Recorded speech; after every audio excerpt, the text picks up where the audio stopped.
Igaratzarako bidean ea aiatzea lortzen duen.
Eta hemen txageri da, hemendik ikusi dezakegu Igaratzako ermite eta Aralarko adiskideen errefugioa.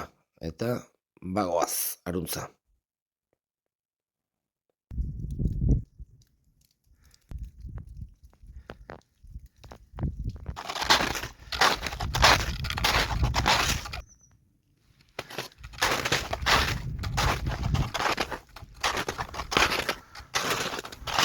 Aiatu bera, hemen dago Igaratzako ermite. Ermite hau 1956 urtean eraiki zuten Aralarko adiskideek bertan hartzaientzako mezak eta ospatu ahal izateko, eta urte askoan etorri izan du die Lazkaoko beneditarrak bertara meza ematea. Eta 1957tik San Migelen irudia etorri izan du da urtero. Eta hause dugu San Miguelek Gipuzkoara urtero egiten duen bisita bakarra. Hau Gipuzkoa baita, Igaratza, eta handik etortzen da oinez, beneditarrak eta etortzen dira baita ere, eta izugarrizko jende piloa elkartzen da hemen. Ahoztuko bigarren ian den normalen izaten da. Eta hoxe da San Miguelek egiten duen bisita. Eta ikusiko dugu pixkat nolakoa den ermite barrutik. Urbedinkatua izoztua dago. Eta hoxe ermite. Eskubitara San Francisco Asiskoa.